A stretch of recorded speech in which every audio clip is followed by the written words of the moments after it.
It's the top of the hour, and you're listening to the radio voice of Kutztown University, KUR Kutztown, found on campus at 1670 AM. Throughout eastern Berks County is the audio backdrop of KU TV Service Electric Berks Channel 24, Service Electric Lehigh Channel 266, and Hometown Utilicom Cable Channel 28. Anywhere in the world, streaming live at kutztown.edu/KUR.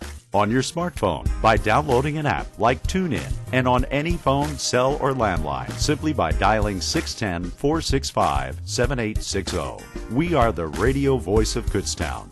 KUR Kutztown.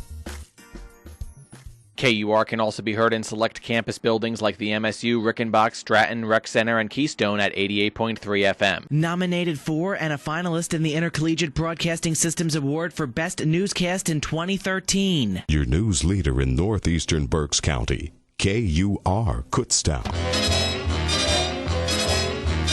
News, time for news. The KUR News Time is the top of the hour. I'm Mike Regensberger. Dunkin' Donuts is coming to the town of Kutztown. The new Dunkin' will reportedly be erected at 110 East Main Street. Sister organization Newsbreak's Haley Bianco has the story. Coffee is a drink in high demand on college campuses. At Kutztown, we have many local coffee shops. One more will be added as the famous franchise, Dunkin' Donuts, joins our community. The weather has been an issue, causing setbacks in the construction of the Dunkin' Donuts. Now that New Millennium Designs has the permits needed to begin construction, the question is, when will it be done? The Dunkin' Donuts will not have a drive-thru. However, people are still concerned about the impact the franchise will have on local coffee shops. Other people are more optimistic. The Dunkin' Donuts is scheduled to be open at the end of this spring. Thank you, Haley Bianco, for that report from Newsbreak. In other news, Dr. Kim Shively, Associate Professor of Anthropology and Sociology, and Dr. James Dell, Associate Professor and Chair of Anthropology and Sociology, were presented with Chambliss Faculty Research Awards on February 24th. Special congratulations to Dr. Shively and Dr. James Dell. Checking KUR Sports, reminding you to check out the KU Golden Bear Beat with Adam D. every Thursday at noon. For late-breaking news, weather, sports, and traffic, sometimes before we can even get it live on the air, make sure you sign up for our Twitter feed, twitter.com/KU Radio. And from KUR News, I'm Mike Regensberger. Have a great day. This is Tom Johnson with your KUR Meteorology Department weather forecast. Well, we dodged a major bullet with the snowstorm that just didn't happen, but areas just to our south like Philadelphia, Baltimore, and Washington, D.C. got all the snow we were supposed to get. Now just cold weather for the remaining parts of the week, with maybe some snow showers possible later in the week. This has been your KUR Meteorology Department weather forecast. I'm Tom Johnson. Any views or opinions expressed on KUR are not necessarily those of Kutztown University, Kutztown University Student Government, Kutztown University Student Services Incorporated, KUR staff and management, or other affiliated organizations. He fires, and it is good for a touchdown. It's good! And Giroux's got it! And the Sixers have scored 9 in a row. Are you kidding me? Good afternoon, everybody, and welcome to the Tyler Werner Show right here on Kutztown Radio. And yes, thankfully we are not all buried in snow like it originally seemed like we were supposed to be this early part of the week here. Winter's showing. I guess winter is showing its age. So, but anyways, we got all kinds of things going on in the sports world, the Philadelphia sports world. Particularly with the Philadelphia Eagles offseason.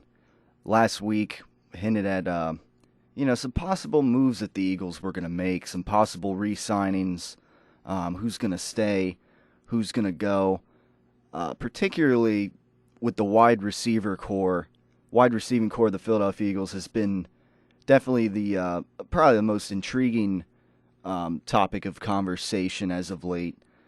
You know, who are they going to keep? Were they going to bring back Jeremy Maclin? Was Riley Cooper going to stay?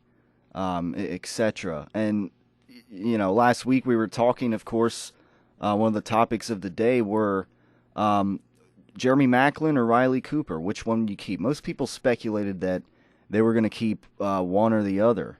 And as it turns out, both Jeremy Maclin and Riley Cooper have been re-signed to the Philadelphia Eagles roster. Now, although there is some breaking news actually just moments ago that wide receiver Jason Avant, who was the slot receiver, wide receiver number 3, was released, and this came as no surprise to me. I didn't, Avant has great hands. He's a nice possession receiver, but he's not the game breaking type. He's not Pro Bowl caliber, etc. And he was great guy, but he was expendable certainly, especially when you're bringing back Jeremy Maclin and you're bringing back Riley Cooper. Of course, Jeremy Maclin signed a 1-year deal. A little surprising, I guess you could say. But Jeremy Maclin actually kind of opted for a 1-year deal, I guess the way it looks is he wanted to kind of prove himself, coming back off of his injury, so that next year, I guess, he could earn a bigger contract, perhaps. So I guess it remains to be seen a little bit. See how he comes back, and then of course Riley Cooper got re-signed to a fairly handsome contract. Pretty decent chunk of change, I believe he got out of his contract. It'll be interesting to see how they, some of the rest of their cap room, how they address it. It seems as though the offense is kind of figured out as far as re-signings. Jason Peters was linked to a long-term deal, I believe 5 years, which he's getting up there in age, but I think he's 32, but he's still, last season he came off of a major injury from the year before, and he played pretty well, definitely, made the Pro Bowl, and was, still playing at a high level, and perhaps can still play at a high level for the next couple of years at least. And with, I guess, Chip Kelly's stressing of, you get 10 hours of sleep every day, and, the whole sports science thing with this Chip Kelly regime, perhaps Jason Peters can, not age too much, maybe. That's kind of the idea behind this whole sports science thing with the Chip Kelly regime. We also had Jason Kelsey locked up.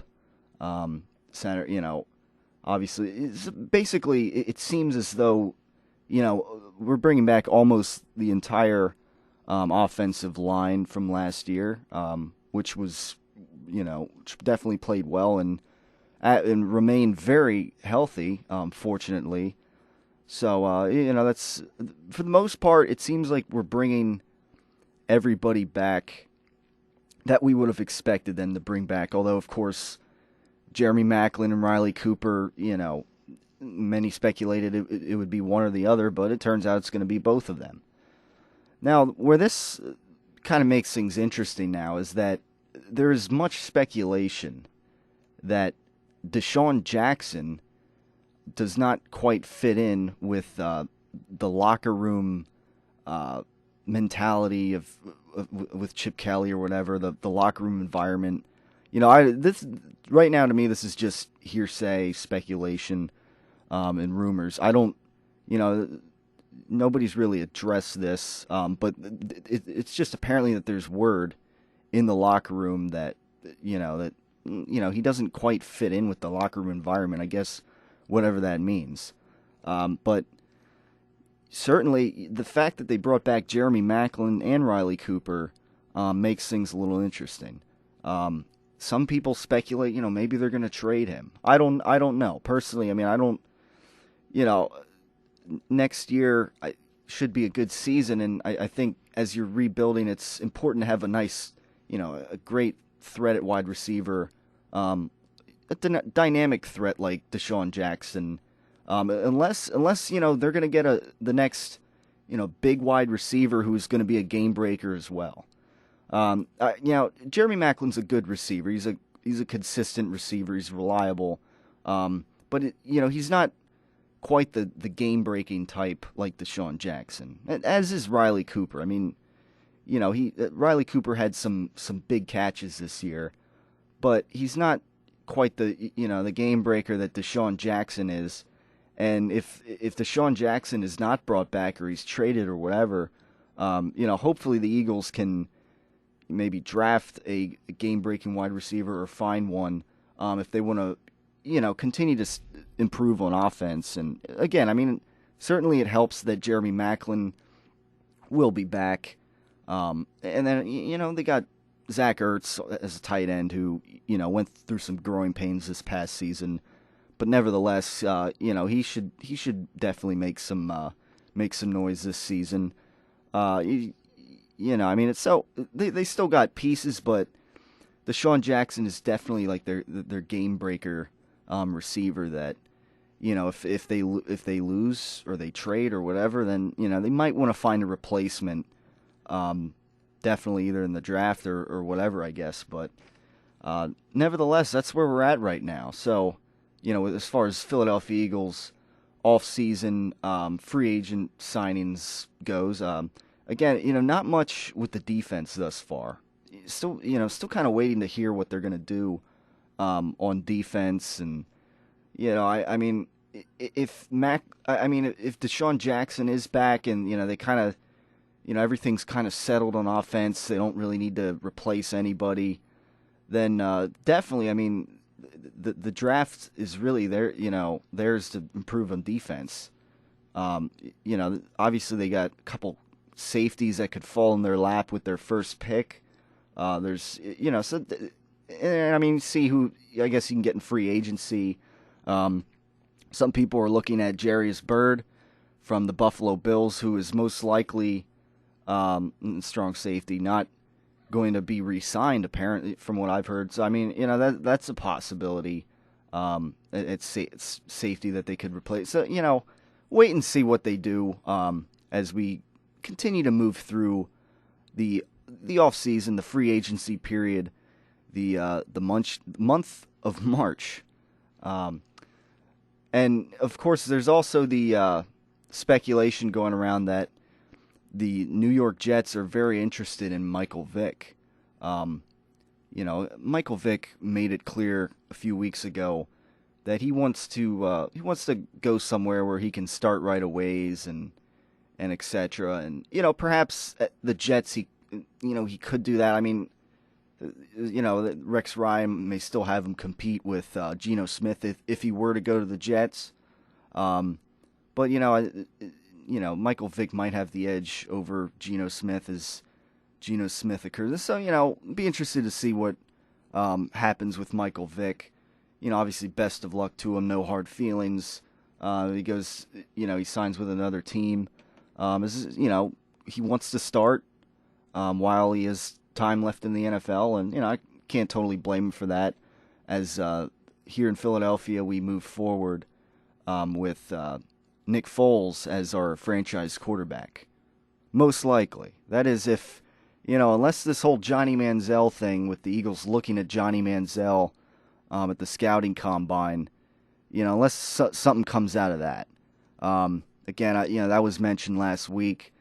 I mean, they met with Johnny Manziel and that was the only quarterback they met with. I mean, it's, so I mean, there must be some kind of interest there, but I mean, most likely, does Johnny Manziel fall to that spot where the Eagles could take him?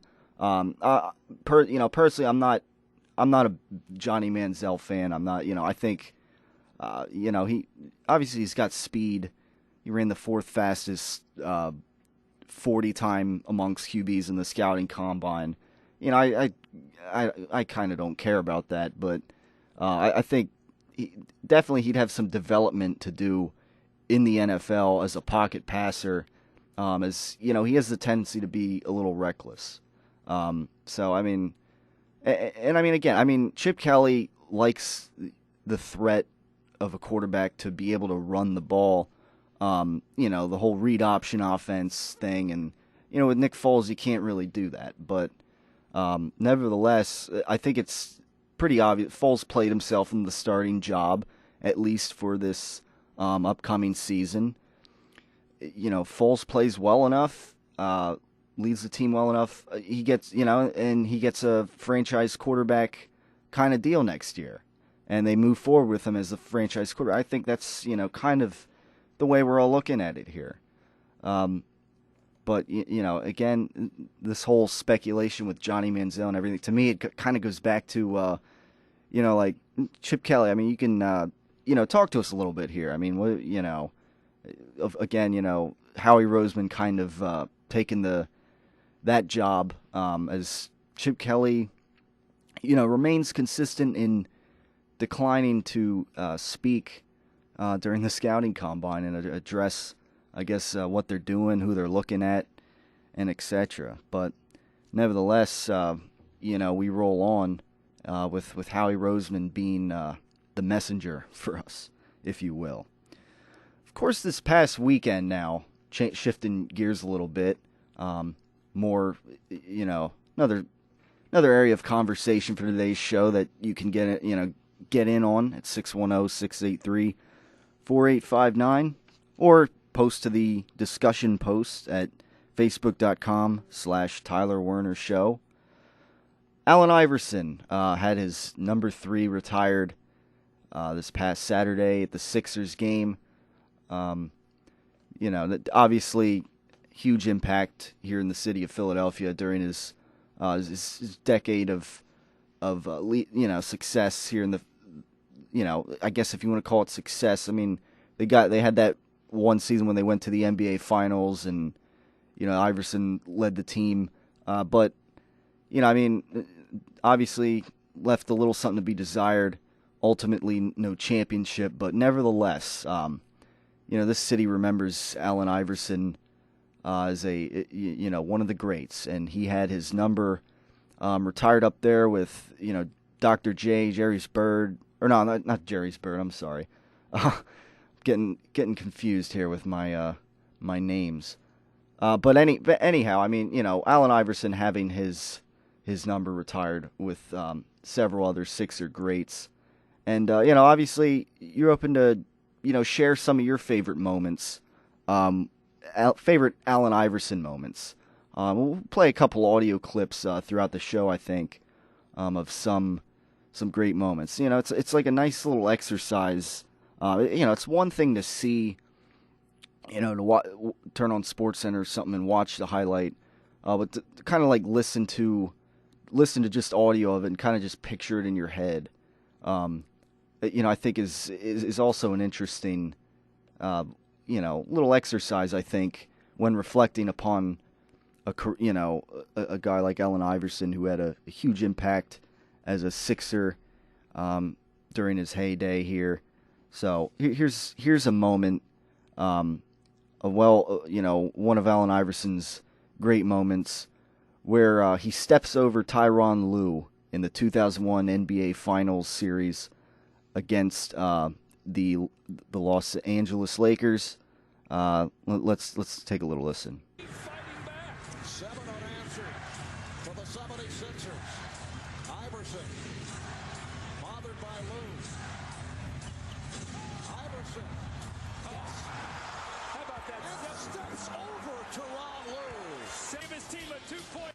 I came through a little quiet there, but nevertheless, if you could picture this moment, this 6-foot guy steps over Tyronn Lue, who had, apparently been trash talking him throughout the game and etc. It's definitely one of those moments well up there, and when you reflect upon Allen Iverson's career, especially during that season where the Sixers went to the NBA Finals and unfortunately lost against the Lakers.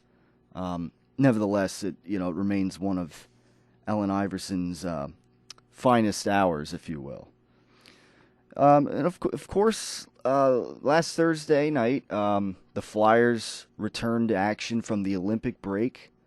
Played a few games since the last show. They first game back, they get destroyed by the San Jose Sharks 7-3. You know, played a terrible game defensively. Gave up 5 goals in the second period. We'll talk a little Flyers later, but just quickly here before the break, they bounced back on Saturday afternoon against the New York Rangers, who have been neck and neck with the Flyers in recent days. Fortunately, a big win for the Flyers there against, again, an important opponent to beat. So they won 4-2 against the New York Rangers. And then I guess about 24 hours later, Sunday afternoon, they took on the Washington Capitals and were down in the third period and made another one of those third period comebacks, taking the game to overtime and winning 5-4. So since last week, 2-1, I guess a fairly strong return at least after that terrible game against the Sharks.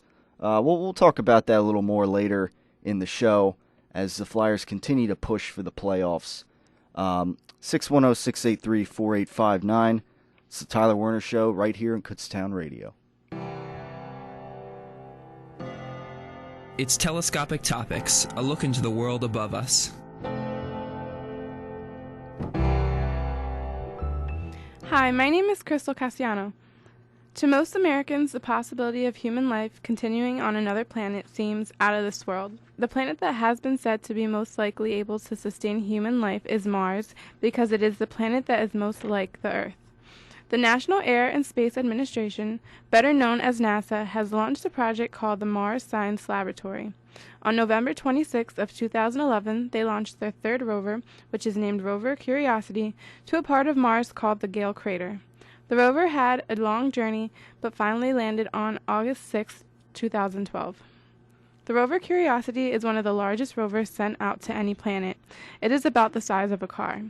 The Rover Curiosity is also different in that it does not rely on solar energy for its power, but instead relies on heat from radioactive decay to generate energy. One of the purposes of the Rover Curiosity is to find out if life was ever possible on Mars by searching for organics. Organics are compounds that would make life for lower-level microbes endurable. Curiosity searches for organics by drilling into the layers of the Martian terrain and pulling up samples of ancient dirt. These samples are then processed with the equipment that is on the rover. The rover is like a moving laboratory in the way that it functions. After processing the dirt and other material, the rover can then send back messages to us here on Earth, where we can collect and interpret the data. One important finding that has been made thus far by Curiosity is that there is evidence found in dirt samples that prove that Mars once had fresh water. Although water traces have been found by other rovers, like Rover Opportunity, this is the first time fresh water that could sustain microbes have been found. This has recently been discovered in the beginning of March 2013. The main question and reason for the mission was to answer whether Mars could support the lives of microbes, and Michael Mayer, a scientist for NASA working on the mission, says, "From what we know now, the answer is yes." Therefore, the rover has been a success so far. The rover Curiosity has been sending back lots of data, and this is only the beginning for the rover. The information that is found will help for future missions like NASA's plan to perhaps send a human to Mars by 2030.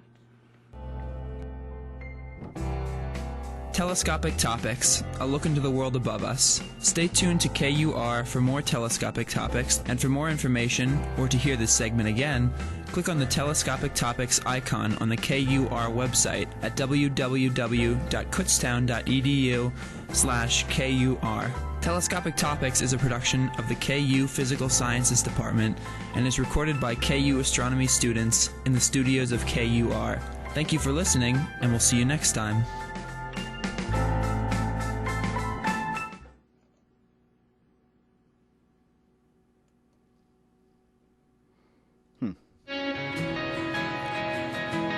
It's 12:23 right here on the Tyler Werner Show on Kutztown Radio. 610-683-4859 is the number to get in. And you can also post to the discussion thread on Facebook.com/Tyler Werner Show for today. Of course, it was mentioned earlier that, we have a Dunkin' Donuts opening up over here up in Kutztown. I find that interesting. I'm a pretty big Dunkin' Donuts fan, but of course, as I hinted last week, as of late, I've been switching my coffee purchases out in public to Turkey Hill, of course, because of their new phenomenal whoopie pie coffee. What a whoopie pie or fudge nut? But although I think it's nice that we're gonna have a Dunkin' Donuts up here in Kutztown opening later this spring. So we'll look forward to that. Anyhow, get back to the sports talk here. For those who have been following golf, I mean, golf season is right around the corner.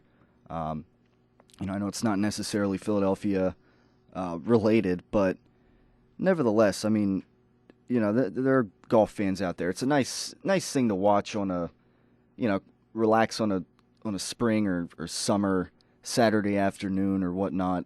We got the big Masters tournament coming up in no time, and of course there is the always polarizing Tiger Woods, who was, I guess, at the playing at the Honda Classic tournament this past weekend, and he had I guess he had some back pains, recurring back pains, and withdrew from the Honda Classic. Yesterday I did pull out. So Tiger fans, I guess that's not good news. Personally, I don't really. I enjoy watching golf. I mean, it's again, it's nice. It's fun to see, these guys in like 3 or 4 shots put this little tiny white ball into a hole, a few football fields away. I mean, it can be an interesting sport to watch from my perspective. And I don't really have any favorite players. But I'm not a big Tiger Woods fan. Obviously, several years ago, I mean, he had his personal life issues that he definitely panned fans one way or the other. But his demeanor on the golf course, in particular, the cursing every now and then, and sometimes throwing clubs. I mean, this kind of thing has been done in the movies already. Happy Gilmore. I mean, for one thing, I mean, Tiger Woods comes off as kind of like the Shooter McGavin, nowadays. Oh my God! But anyhow, I mean, nevertheless, Tiger Woods, again, he had some back spasms last year. Actually, he pulled out of this past Sunday's Honda Classic tournament, and I have an article up here. I guess that speaks a little bit to it. That if you're a Tiger Woods fan, let me read a little bit of this. Tiger, who imploded early into Sunday's finale, took himself out of contention after posting an ugly 5 over 40 on the front nine. Several tweets suggested that the world's number 1 player was dealing with a back injury, and Team Tiger confirmed as much to tourney officials. Woods' nagging back dates back to last season, when he blamed a soft hotel mattress for his achy back and withdrew from the Barclays Pro Am. That back issue persisted all week and was most visible on Sunday when Woods dropped to the ground while still contending that FedEx Cup event last August. Woods spokesperson Glenn Greenspan confirmed after the round that the issues were the same as those that bothered him at the Barclays. "It's my lower back with spasms," Woods said in a statement via Greenspan. And on his website, they started this morning warming up. So, I guess, that soft hotel mattress that, I guess kind of haunted him last year and gave him some back spasms. I guess that continues to come back and haunt him. So, I guess we'll wait and see if Tiger Woods can bounce back and finally win another major tournament this year. I guess apparently he's been ranked number 1 in the golf world. I guess early on in this golf season, however they figure that out. But I guess for you Tiger Woods fans out there, things are looking a little down for unfortunately for your Tiger Woods. Now, again, mentioned earlier in the show how Allen Iverson was honored this past Saturday at the Sixers game. Another famous moment we want to share. Hopefully the audio is up to the right volume here. Good volume here. The Allen Iverson practice rant. Obviously another pretty funny Allen Iverson moment. Going back, through the archives and the best of Allen Iverson and etc. Allen Iverson had his his not so great moments, and this is kind of certainly one of them. So let's take a little listen at the Allen Iverson practice rant. It's easy to sum it up when you just talk about practice. We sitting here, I'm supposed to be the franchise player, and we're in here talking about practice. I mean, listen, we talking about practice. Not a game. We talking about practice. Not a game. Not the game that I go out there and die for and play every game like it's my last. Not the game. We talking about practice, man. I mean, how silly is that, man? We're talking about practice. I know I'm supposed to be there. I know I'm supposed to lead by example. I know that. And I'm not shoving it aside, like it don't mean anything. I know it's important. I do. I honestly do. But we talking about practice, man. What are we talking about? Practice? We talking about practice, man. We talking about practice. We talking about practice. We ain't talking about the game. We talking about practice, man. When you come in the arena and you see me play, don't you? You see me give everything I got, right? Absolutely. But we talking about practice right now. But it's an issue that your coach we talking about practice. Man, I hear you. It's funny to me too. I mean, it's strange to me too. But we talking about practice, man. We're not even talking about the game, the actual game, when it matters. We talking about practice. Alan, is it possible though that from where he's coming from, if you practice, not you would be better, but your teammates would be better? How the hell can I make my teammates better by practicing? So there you have it. Famous Allen Iverson practice rant. Another fond memory, I guess, looking back on the Allen Iverson saga here in Philadelphia, Sixer history. And again, you're invited to join this show and, on the discussion thread for the show, maybe share, any of these other famous Allen Iverson moments that you may remember during his time here with the Sixers. And of course, speaking of the Sixers, I mean, that retirement ceremony was really the only motive that that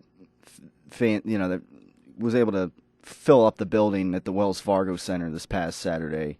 Because obviously, the Sixers, as we've mentioned in recent weeks here, they just kind of continue to, quote unquote, tank the season. And, it's, many people are wondering if they're going to even win another game this season.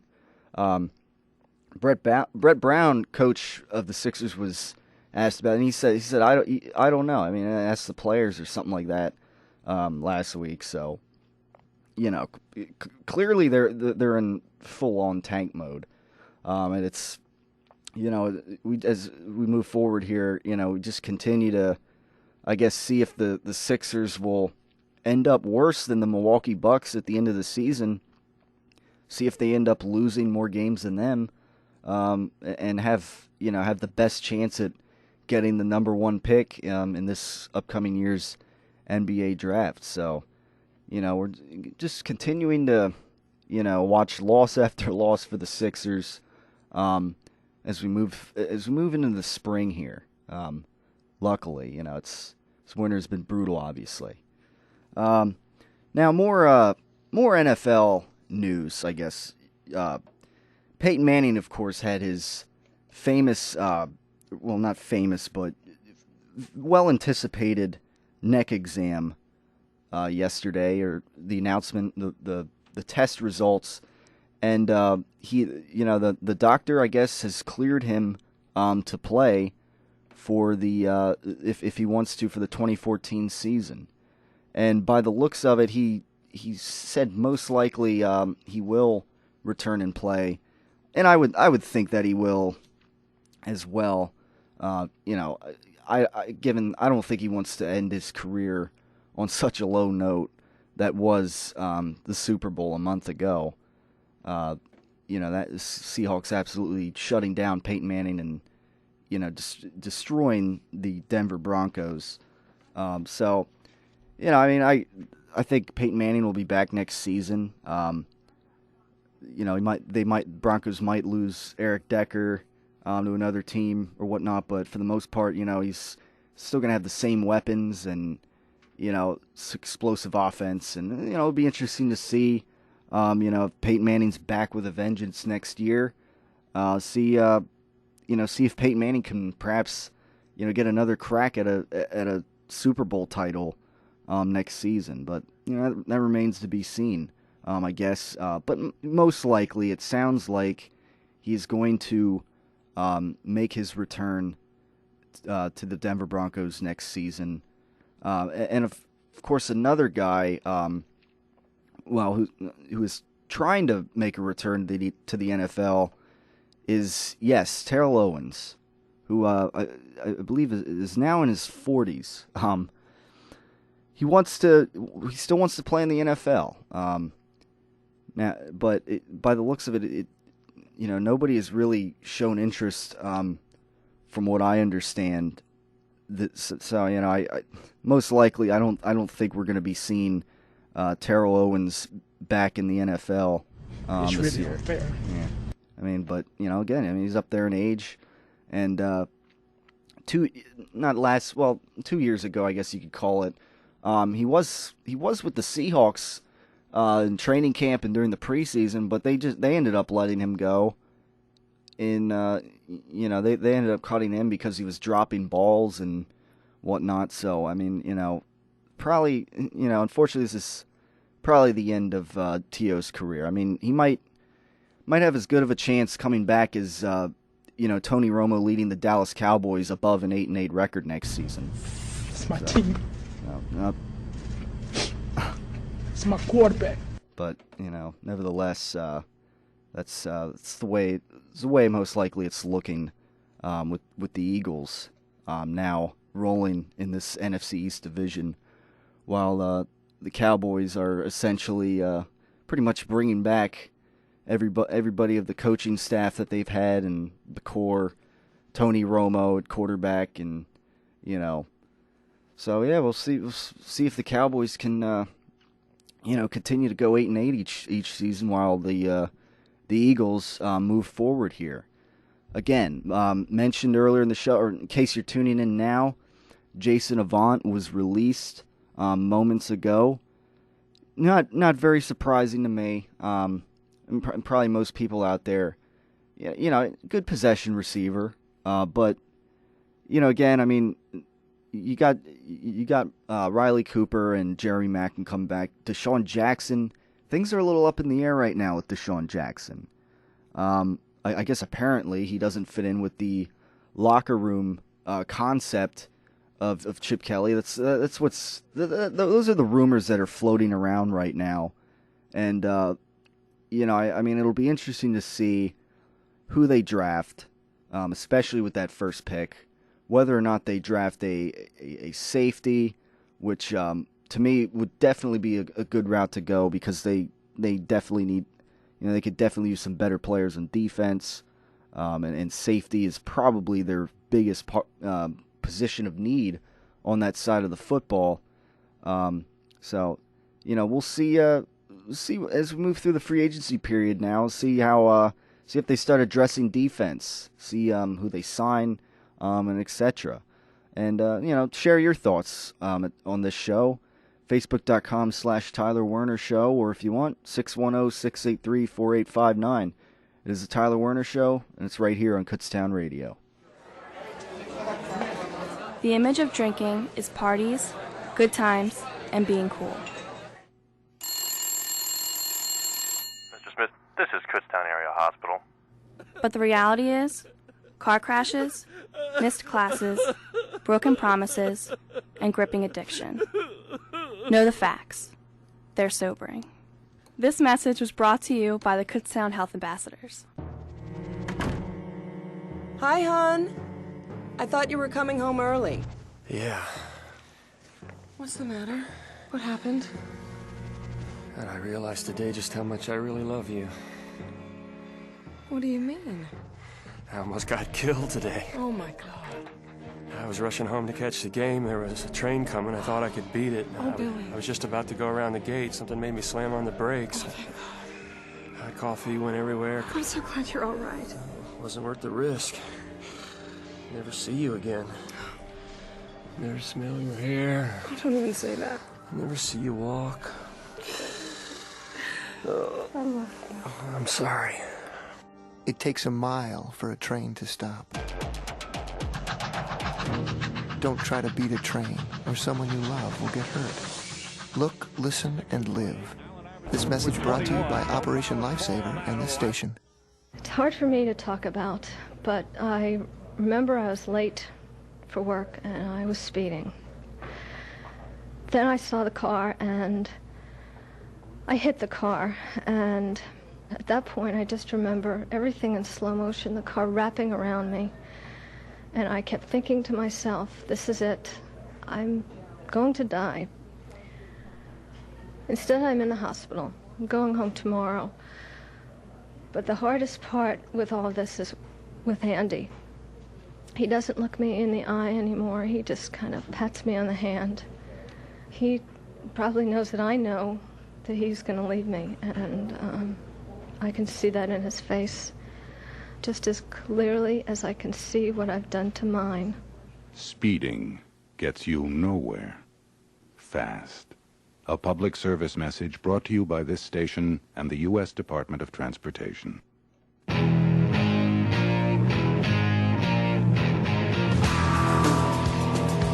1241 right here on the Tyler Werner Show, Kutztown Radio. We're talking Eagles off season, the various re-signings and things going on with the franchise as they move through the free agency period, and of course mentioned earlier about the Flyers and the season that is shaping up to be pretty interesting. After that terrible start early on in the season, they're making a push for the playoffs, definitely. And they're right now, they after that win against the Rangers, a few days ago, and their win against the Capitals on Sunday afternoon, they are now right now at the moment by 1 point, sitting at second in the Metropolitan Division. So yeah, I mean, Steve Coates isn't excited about that, and but again, it's a very, as I mentioned last week, it's a pretty a lot of competition in this division with all these teams, and the top three teams in each division are guaranteed a playoff spot, and then two more get in the playoffs. Basically, the next the best ranked next two teams are I guess wild card teams, they call them now, the playoffs, with this whole division realignment and everything that changes that they made to the NHL this past off season.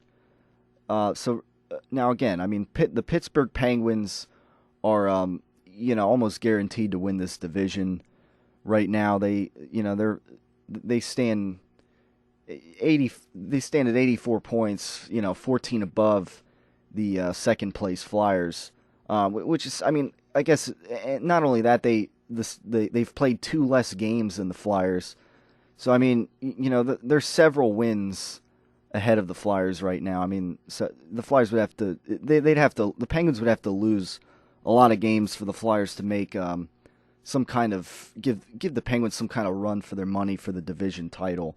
But if the Flyers continue to play well, perhaps they can get by the looks of, perhaps they can get a fourth or fifth, maybe a mid-ranked seed in the playoffs. Again, the Rangers are right there with the Flyers, who, of course, the Flyers beat the Rangers this past week. And the Capitals they just beat the other night, or the other afternoon, I should say. Rangers at 69 points, the Capitals are at 68 points. Two teams that the Flyers just beat. So, these games are crucial. And furthermore, I mean, the Flyers, after beating the Capitals on Sunday afternoon, they play the Capitals once again tomorrow. This time they'll have them at home at the Wells Fargo Center. Revenge situation. So it'll be interesting to see if the Flyers, especially after the rough game that the Flyers were in with the Capitals the other day. For those who didn't see the game, the Flyers rallied in the third period, which they've done several times this season, and really, I mean, they came back from a few goals behind, took the game to overtime, and then there was the Capitals ended up causing themselves a major penalty with Braden Shen, I believe, or was it Luke? It was one of the Shen brothers. Were near the boards, and there was again, this goes back to my theory that I don't understand why players get so I don't know what the word is. They want revenge, and they get so emotional. Shen gets boarded, face planted essentially into the glass by this guy from the Capitals, who I guess really had it out for him, and this definitely came back to haunt the Capitals because it caused a 5-minute major penalty, and the Flyers would take advantage of that when Vinny Lecavalier would put in the game-winning goal in overtime. Now, of course, the Capitals still get a point out of this since it was an overtime loss, but nevertheless, the Flyers get the win here and get the 2 points out of this game, and so it'll definitely be an electric game tomorrow night at the Wells Fargo Center, a back-to-back against the Capitals, revenge situation, and again, with the way that game ended, definitely be interesting to see what goes down when the Flyers once again take on the Capitals. And now, going back to the standings here, Capitals sit at 68 points, the Rangers at 69 and third. Behind those teams are the Blue Jackets right there at 67 points. And now they've played one game less than the Flyers, Rangers, and Capitals. The Devils aren't too far off as well. I mean, they're at 65 points. They're slightly above 500. And then the Carolina Hurricanes, they're a little further down on the totem pole at 61 points right now with a 500 record. And the Islanders are, they're going to need to really play well as they sit at last place in the division. And then, of course, in the Atlantic Division, you have the Bruins ahead by several points. Most likely, unsurprisingly, the Penguins and the Bruins are the two division-leading teams in the Eastern Conference, and they look like they're going to be most likely the two teams that have the top two spots when the playoffs come around. And then the Canadiens, the Lightning, the Maple Leafs, they're all playoff caliber teams the way they're playing right now. In the Red Wings are in there, that mix. For the most part, these teams are a little stronger than the Flyers, Rangers, and Capitals. If you look at it in terms of points right now. So, but nevertheless, the Flyers just continue to play pretty well.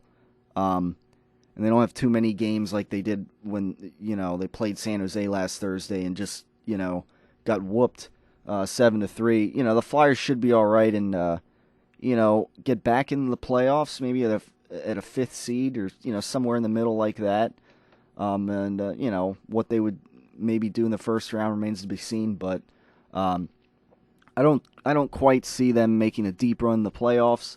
Again, I mean, the Eastern Conference goes through the Pittsburgh Penguins and the Boston Bruins, and that was clear last year, and I think that continues to remain clear, as those are the teams that sit atop of the Eastern Conference. But nevertheless, I mean, even if the Flyers just make the playoffs, it would be nice after missing the playoffs last year and having a disappointing season. And of course, new coach coming in here, and so the Flyers are playing pretty well after that weak start, as we mentioned. So that's that's good news in Flyer world.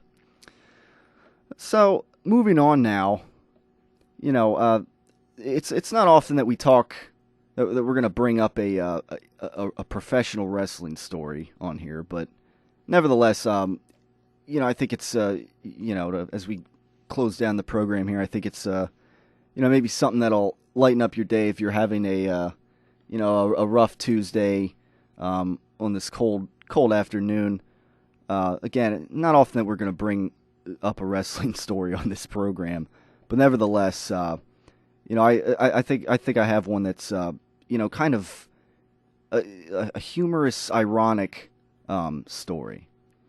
Now, for those who don't know, I guess the guy that you could call the franchise quarterback of WWE is a guy named John Cena. He's a guy that the company kind of builds itself around because of his popularity, especially with children. As a matter of fact, many people who have been wrestling fans for a long time would maybe consider this guy Captain PG, because several years ago the WWE changed from a more mature product, TV 14, to a more family friendly one. Less no more middle fingers and stuff along those lines. And so a lot of people connect John Cena as being one of the main reasons behind that change. But anyways, last week on WWE's Monday Night Raw show, there was a segment involving Cena where, he comes out to the ring and he grabs a microphone to call out his enemies, I guess. That's typical in the wrestling business. His enemies, I guess if you want to call them, they go by the name the Wyatt family. And okay, if you want some kind of imagery here, if you don't know, it's like 3 pretty big guys who have these huge beards, and one guy wears a sheep mask, and I don't know. But anyhow, there comes a point in this segment where Cena calls his enemies out, the Wyatt family, and these guys start responding to Cena. And while this is going on, Cena's standing there in the ring, shirtless. He's all fired up, so I guess he took off his shirt and threw it in the crowd, and he wants to fight, I guess, and so. But nevertheless, he's standing there in his signature jean shorts. And there comes a point where they're alternating camera shots every few seconds between a close-up shot of Cena with an angry face and a shot from behind Cena. And ironically, when they're showing the shot from behind Cena, it appears as if the shot from behind Cena reveals him wearing a red thong sticking out for the world to see. Now, coincidentally, Cena is currently dating one of the women wrestlers in the company. Actually, an identical twin of her sister, who also wrestles this guy John Cena dates. I guess from what I'm told, many people, how do they tell them apart then? And I guess some people tell them apart based on a noticeable difference of breast size. I have no comment on that. I'm not going to comment on that, but nevertheless, apparently this was, it's quite ironic when, the guy that people are calling Captain PG, are standing in the ring and appears to have, I guess, a red thong sticking out, and of course most of these women in the company are models, and so a friend of mine jokingly came up with a theory that maybe seeing his girlfriend were having a let's exchange underwear day. I don't know, but nevertheless, if you're having a rough Tuesday, I mean, hopefully you get a laugh out of that. It's not often on this program that we're going to talk WWE wrestling, but nevertheless, it's an ironic story, kind of ironic because it's a guy, Captain PG, as some people would call him, and, there he's, I guess he's got a red thong there for the world to see, so, his children fans, I don't know, but the bottom line is, it's one of the few wrestling-related stories you'll hear right here on the Tyler Werner Show. So, yeah, I mean, it's 610-683-4859. Although we're running short on time, Facebook.com/Tyler Werner Show if you want to post any thoughts on today's show as we get down to the final few minutes here in the program. Again, just to recap some things that have been going on. Obviously, Allen Iverson gets his number retired this past Saturday. Tiger Woods pulls out of the Honda Classic tournament. So, unfortunately, for you Tiger Woods fans out there, golf fans, it's, I guess it's not good news for your guy. Yesterday I did pull out. And various re-signings with the Eagles. Again, I mean, I wish it'd be nice if Chip Kelly addressed the fan base a little more during this time, instead of just having Howie Roseman, I guess, lay out everything that's going on. But I mean, Chip Kelly's the coach, and it'd be interesting to hear from him, the guys that he wants, and I mean, it's, to me, that's a bit of a responsibility. And I mentioned last week that, one of the things that we criticized the demise of the Andy Reid era for was that, we felt, sometimes he'd just kind of lock away, what he was thinking, in a closet, and, nobody would really know what was going on, and, fans felt like they weren't informed enough of what was going on with their team. So, that's where we're at right now, and it'll be interesting to see as we move forward here in the free agency period of the off season, whether or not the Flyer or the Eagles, how they address this defense. Certainly, I'm sure that they can address it in the draft. Certainly, if they don't pick up anybody else that's a big name in free agency, but nevertheless, we'll be looking to see what they do as we move forward here in the 2014 Eagles off season. So that's going to wrap things up for today here on the Tyler Werner Show. Thanks for tuning in as always. If you have, and if you want to catch the show, miss part of it, should have the podcast up later on the Facebook page. So stay safe out there if we have any more snow, and we'll talk to you next week. It's the top of the hour.